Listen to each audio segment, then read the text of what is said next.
Good evening, all of you. Today we are going for a new topic that is nothing but subsidiary books. Okay, and what are subsidiary books? Okay, subsidiary books are also known as subdivision of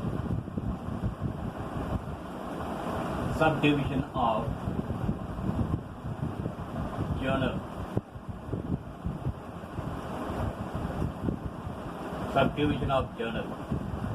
It is also known as, when we come across small businesses they will have limited transactions, and all these limited transactions we can pass through the journal, that is book of original entry. And it is also easy for us to post these journal entries into ledger account. But when the transactions are growing day by day, it will be very difficult for us to prepare the book of original entry. That is, all the journal entries we have to prepare, and again we have to post them in ledger accounts, which will be a tedious job for the business unit. Moreover, it is also a time-taking aspect, and so much clerical work will be included in that. Okay, that's why the big business people, what they will do is, whatever it may be the transactions, they will directly take those transactions and directly enter into different types of books. And all the books, they are of book of original entry. That is, all the, whatever it may be the books that they are preparing, they all belong to the book of original entry. The thing is, they will divide that into small bits, taking into account the nature of the transaction, and they will enter into that particular book. That's why it is also known as subdivision of journal. Now, when we go for subdivision of journal, okay, when we take into account subdivision, don't be of that opinion it will influence the accounting information. It will help the ledger. Because whatever may be the transaction that we are coming across, when we are dividing into different books, and when we are giving to different personnel in the accounts department, all the persons taking into account all the transactions, and they will enter into the books, and the entering of these books will help the ledger or to the main book. So that's why people, they will think about subsidiary books. And the whole thing is,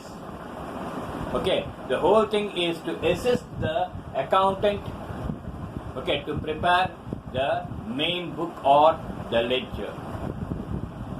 That's why we will come across subsidiary books. And these subsidiary books will come whenever the business transactions are growing day by day.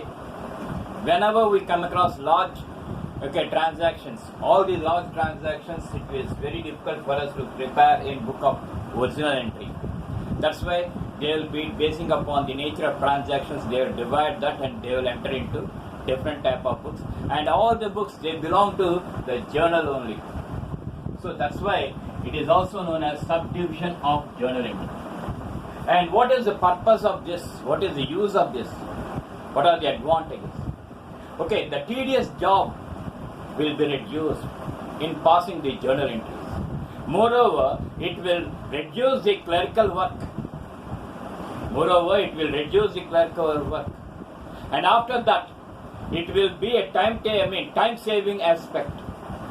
When we go for subsidiary books, and when we divide the work, and when we allocate to different persons, automatically it is nothing but a time-saving aspect. So these are the various advantages that we come across in subdivision of journal. And don't be of that opinion that they are different. They won't influence, I'm telling you, they won't influence the accounting information at all. Moreover, they will help in preparing the ledger, in ledger accounts or in ledger, so very easily and in a proper time. Like this you will come across. And how many subsidiary books will have? We'll have 8 subsidiary books. We have 8 subsidiary books with us. And what are the 8 subsidiary books that we are having? One by one I am going to give. First one is purchases book. purchases book, and second one is purchase returns book,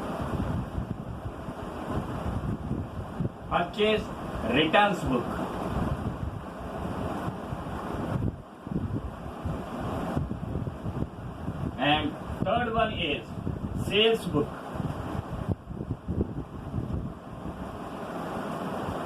and fourth one is sales returns book,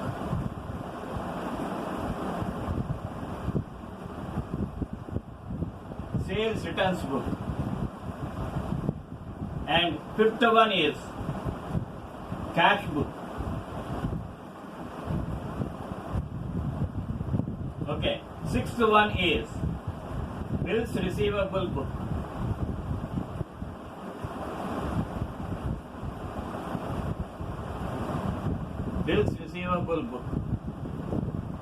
And seventh one is bills payable book.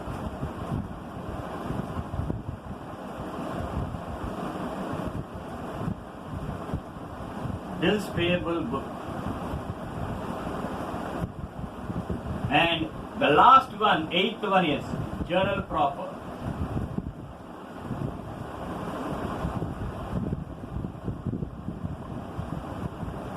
These are the 8 type of books that we come across when we go for subsidiary books or subdivision of journal. And what are these 8 books?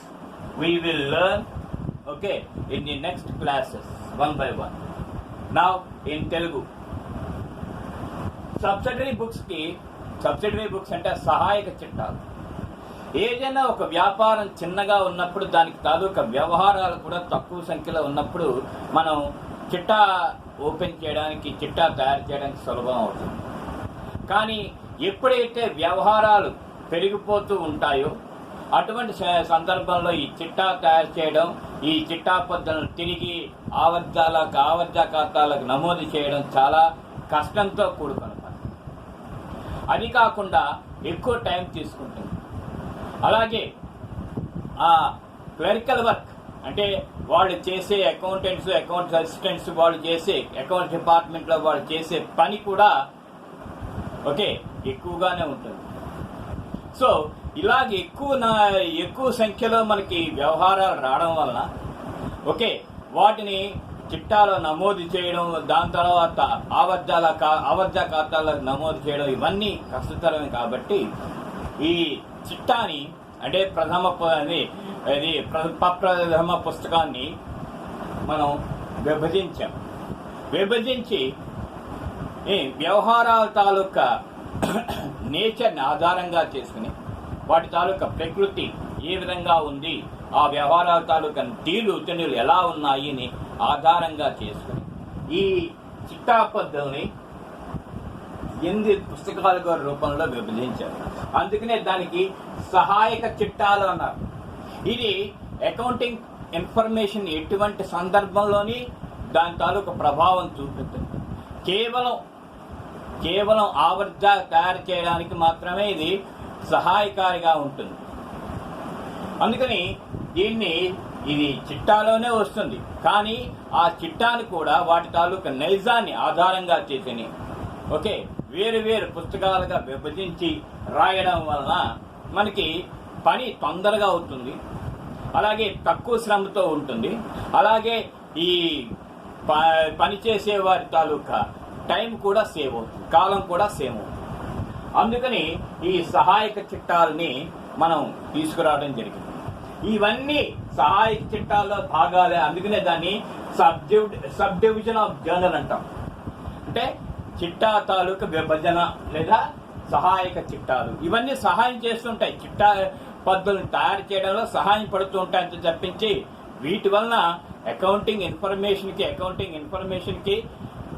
అలాగే accounting ప్రాసెస్కి ఎటువంటి ప్రభావం ఉండదు వాటి మీద. కానీ ఈ లెడ్జర్కి తయారు చేయడానికి మాత్రమే వీటిని ఎక్కువగా ఉపయోగిస్తుంది. అవి ఈ సహాయక చిట్టాలు 8 రకాలు సహాయక చిట్టాలు.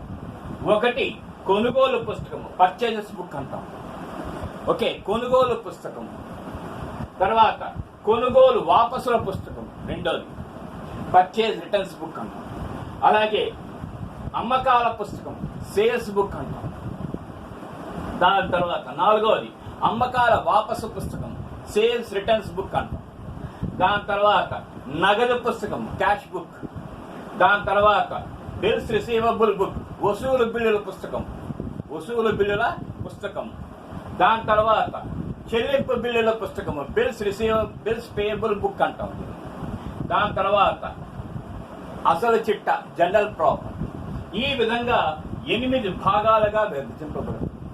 ఈ 8 భాగాల్లోని మనం ఈ వ్యవహారాలు నమోదు చేసినట్టయితే ఆటోమేటిక్గా మనకి శ్రమ తగ్గుతుంది, కాలం కలిసి వస్తుంది, ఎటువంటి ఈ కష్టం మనకి కనిపించదు. అది మనం ముఖ్యంగా గుర్తుపెట్టుకోవాల్సింది ఏంటంటే ఎటువంటి కష్టమో మనకి కనిపించకుండా ఉంటుంది. ఓకే, ఇప్పుడు now we're going for English. Now purchases book. This purchases book, it is also known as purchase register or purchases journal or purchases day book. In any way you can call. And this purchases book, they will take into account the transactions relating to credit purchases. Credit purchases. Okay. Okay, కొనుగోలు పుస్తకం అంటాం. ఫస్ట్ది కొనుగోలు పుస్తకం. ఈ కొనుగోలు పుస్తకాన్ని కొనుగోలు చిట్టా అని పిలవచ్చు, కొనుగోలు రిజిస్టర్ అని పిలవచ్చు. ఓకే, ఏ విధంగానైనా మనం పిలవచ్చు. ఈ కొనుగోలు పుస్తకం ఏం చేస్తుందయ్యా అంటే అన్ని అరువు కొనుగోళ్ళని నమోదు చేసుకుంటుంది. దానిలో అన్ని అరువు కొనుగోళ్లు ఎవరి దగ్గర నుంచి అయితే అరువు మీద మనం వస్తువులు కొనుగోలు చేసామో ఆ కొనుగోళ్ళన్నీ ఈ కొనుగోలు పుస్తకంలో మనం చూపించడం జరుగుతుంది. Now purchase returns book, second book is this is also one type of book belongs to credit purchases. But here you have to observe that whenever the goods, when they are not in good condition, whenever there is difference in prices, okay, whenever the goods are not up to the quality, then those people, they will, now we have to return those goods to the supplier. And when we are returning, he has to replace the good ones, or else he has to reduce that in his books. And for that he has to prepare a credit note. That is, we have to prepare a credit note in our books, and he will prepare debit note. Okay, మనంగా ఎప్పుడైతే కొనుగోలు వాపసులు అంటే ఏ సరిగా పాడైపోయినా, ధరల్లో వ్యత్యాసాలు వచ్చినా, దాని తర్వాత మనకి అనుకున్నట్టుగా లేకపోయినా సరే మనం కొన్న వస్తువును తిరిగి వాపస్ చేయవచ్చు. అది వాపస్ చేసినప్పుడు మనం ఒక నోట్ రాసుకుంటాం, దాన్నే క్రెడిట్ నోట్ అని పిలుస్తాం. మనం క్రెడిట్ నోట్ ప్రిపేర్ చేయాలి, అవతల సప్లయర్ డెబిట్ నోట్ ప్రిపేర్ చేస్తాం. సో క్రెడిట్ నోట్కి ప్రత్యామ్నాయంగా డెబిట్ నోట్ ప్రిపేర్ చేయడం. ఈ విధంగా కొనుగోలు వాపసుల పుస్తకం ఉంటుంది. కొనుగోలు పుస్తకం అంటే అన్ని అరువు కొనుగోలని మనం తీసుకుని మనం ఒక చోట 1 by 1 ఒక దాని తర్వాత ఒకటి రాసుకున్నట్టయితే దాన్నే పర్చేజెస్ బుక్ లేదా కొనుగోలు పుస్తకం అంటాం. కొనుగోలు వాపసుల పుస్తకం అంటే ధరలో తేడా వచ్చినా, సరుకులు పాడైపోయినా, లేకపోతే మనకు కావలసిన నైపుణ్యత కావలసిన రీతిగా లేకపోయినా ఏ సరుకులైనా తిరిగి మనం వాపస్ చేయవచ్చు. వాపస్ చేసినప్పుడు మనం తప్పనిసరిగా క్రెడిట్ నోట్ అనే దాన్ని మనం తయారు చేయాలి. ఈ క్రెడిట్ నోట్ ఏం చేస్తుంది అంటే ఇంత విలువగల వస్తువులు మేము కొనుగోలు చేసాం, ఇంత విలువగల వస్తువులు పాడైపోయాయి కాబట్టి మేము దాన్ని తిరిగి మీకు పంపిస్తున్నాం, కాబట్టి మా పుస్తకాల్లో క్రెడిట్ నోట్ రాసుకుంటున్నాము, మీ పుస్తకాల్లో డెబిట్ నోట్ రాసుకునండి అని చెప్పేసి మనం ఒక నోట్ రాసి, క్రెడిట్ నోట్ రాసి వాళ్ళకి ఇస్తాం. ఎవరికి? సప్లయర్కి ఏం చేస్తాడంటే మనకి డెబిట్ నోట్ పంపిస్తాడు. అలాగే ఈ సరుకులు పాడైపోయాయి కాబట్టి మీరు వాపస్ చేశాక నేను తీసుకుంటాను కాబట్టి దాంతో పాటుగా ఈ డెబిట్ నోట్ కూడా మీకు పంపిస్తున్నాను. ఇది మనకి ఎందుకు ఎలా చేస్తామంటే మనం కొనుగోలు చేస్తున్నాం కాబట్టి కొనుగోలు చేసి ఆ కొనుగోలులో కొంత సరుకును మనం తిరిగి వాపస్ చేస్తున్నాం కాబట్టి పర్చేజ్ చేసినప్పుడు మనం డెబిట్ బ్యాలెన్స్ చూపిస్తాం. సో క్రెడిట్ బ్యాలెన్స్ చూపించినట్టయితే ఇంత విలువగల వస్తువులు మేము క్రెడిట్ వైపు చూపించామని చెప్పడం. అవతల సప్లయర్కి ఏముంటుంది, సేల్స్ చేశాడు కాబట్టి సేల్స్ని వాడు క్రెడిట్ సైడ్ చూపించుకుంటాడు కాబట్టి ఇంత వస్తువులు తిరిగి నాకు వాపసు వచ్చేసాయి కాబట్టి అమ్మకాల వాపసు అని చెప్పేసి వాడు డెబిట్ నోట్ మనకి పంపిస్తాం. ఎప్పుడైతే మనం క్రెడిట్ నోట్ పంపి వాడు డెబిట్ నోట్ పంపినట్టయితే అప్పటితో ఆ వ్యవహారం ముగిసిపోతుంది. దాని తర్వాత next we are going for sales book. Okay, sales book. Whatever it may be the credit sales, here also same. Whatever it may be the credit sales that we make, we have to record in a separate book, and that book is nothing but sales book. Okay, whatever it may be, the sales that we make on credit. Every businessman, he can do his business both for cash as well as for credit. He cannot do any business only for cash. Compulsory, he has to do cash and credit. He has to undertake cash sales as well as credit sales. Then only he can do any business. So whenever we are selling on credit, those credit items, those sales, we have to record in a separate book, and that book is known as sales book. తెలుగులో చెప్పారు. అమ్మకాల పుస్తకం, అన్ని అరువు అమ్మకాలని రాసే పుస్తకాన్ని అమ్మకాల పుస్తకము అంటాం. ఏ వ్యాపారస్తుడైనా కేవలం నగదుకి మాత్రమే వ్యాపారం చెయ్యలేడండి. తప్పనిసరిగా నగదు ఉండాలి, అరువు ఉండాలి. ఈ రెండు ఉన్నప్పుడే అతను వ్యాపారం సజావుగా చేయగలడు. అలాగే కేవలం అరువుకి మాత్రమే అమ్మకాలు చేయకూడదు, అలాగే కేవలం నగదుకు మాత్రమే అమ్మకాలు చేయకూడదు. రెండు మనం తీసుకుని ఉండాలి. అప్పుడు మాత్రమే అతని తాలూకు వ్యాపారం అభివృద్ధి చెందుతుంది. ఇది ఎందుకంటే అమ్మకం అరువు మీద చేసామనుకోండి, మనకి డబ్బులు ఇచ్చి ఇవ్వవలసిన వాళ్ళు కొంతమంది ఉంటారు. దానివల్ల మనకి ఒక క్రెడిట్ రెగ్యులర్ కస్టమర్స్ ఉంటారు, ఎక్కడికి పోరు. ఎందుకంటే అరువు మీద సరుకులు ఇస్తున్నాడు కాబట్టి తప్పనిసరిగా వాడికి పైసలు ఇవ్వాలని చెప్పేసి మనం వెళ్తాం అదే కొట్టుకి. కాబట్టి వాడికి రెగ్యులర్ కస్టమర్స్ కావాలి. రెగ్యులర్ కస్టమర్స్ ఉంటే ఆటోమేటిక్గా కొత్త వాడు మనకి రావడం జరుగుతుంది. అదే క్యాష్ నగదుకి చేశాడు అనుకోండి, ఈ రోజు కొంటాం, రేపు పొద్దున్న ఇసుక పుడితే వేరే చోటుకు పోయి కొంటాం. సో అందుకని ఏ వ్యాపారస్తుడైనా సరే తన వ్యాపారం అభివృద్ధి చెందాలి అంటే నగదుకి కొనుగోలు అమ్మాలి, అలాగే అరువుకి అమ్మాలి. సో అలాగా అరువుకి అమ్మిన పుస్తకాలన్నీ అమ్మకాలన్నింటినీ మనం అమ్మకాల పుస్తకంలో నమోదు చేయాలి. Next sales returns book. Okay, whatever it may be the goods that are not in good condition, and when there are price differences, and when they are not up to his mark, then he will return the goods to us. Whenever he is returning the goods to us, we have to accept, because how we are returning the goods to the supplier, in the same way the customers, they will return the goods to us. So they will prepare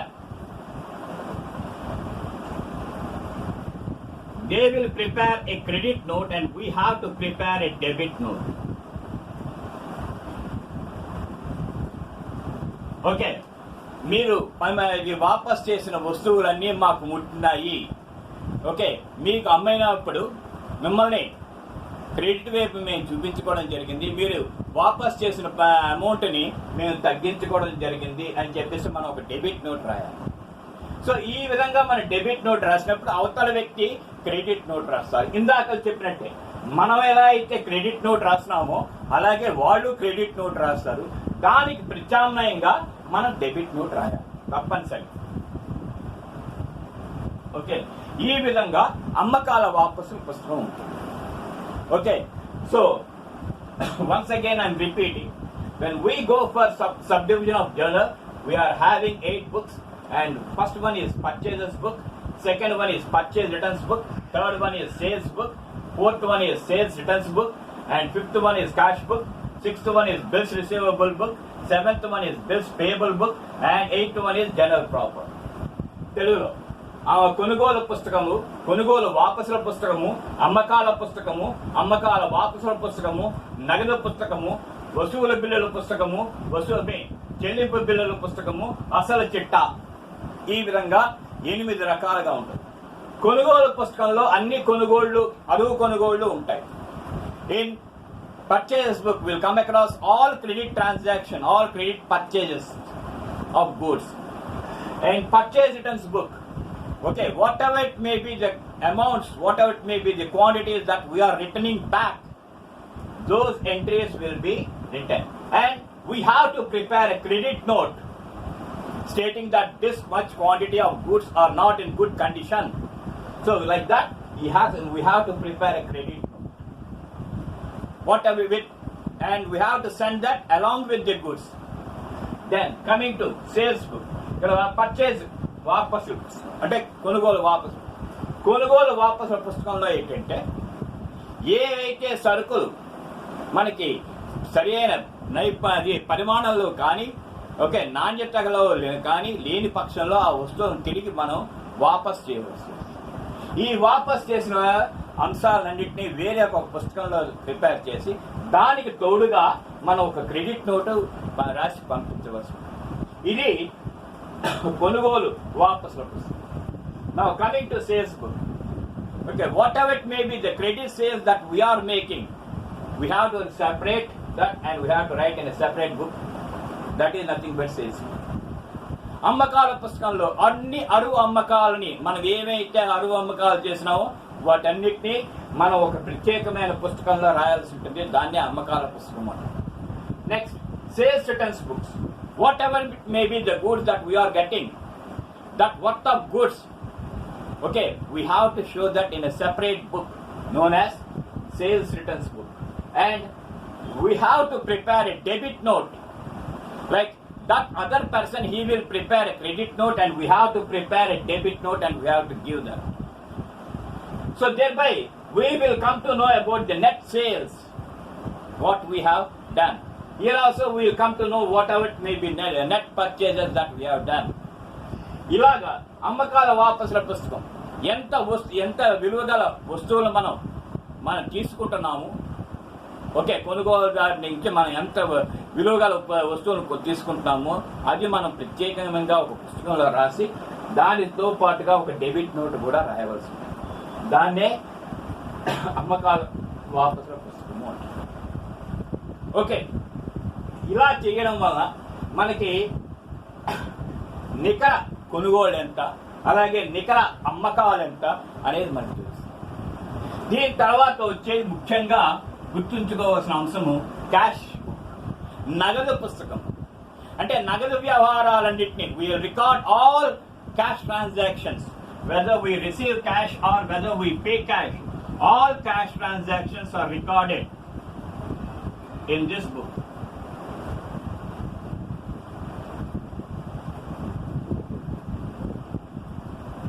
Okay, all cash transactions, whether we receive or whether we pay, all those things, when we are coming across for cash, we have to record in a separate book that is nothing but cash.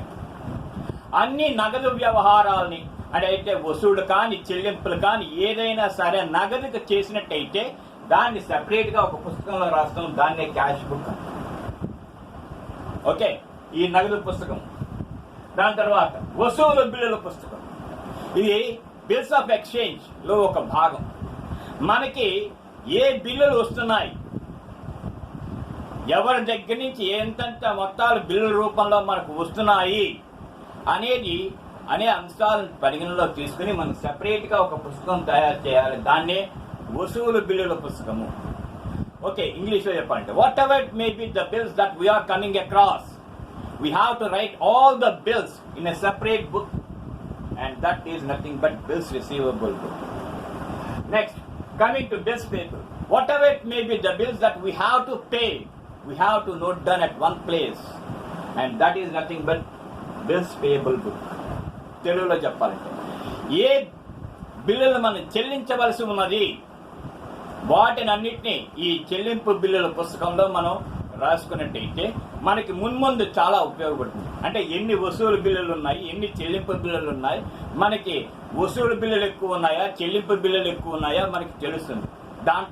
దానివల్ల మనకు లాభంగా ఉన్నామా నష్టాల్లో ఉన్నామా తెలుస్తుంది. We can be in a position to know whether we're in profit condition or in loss condition.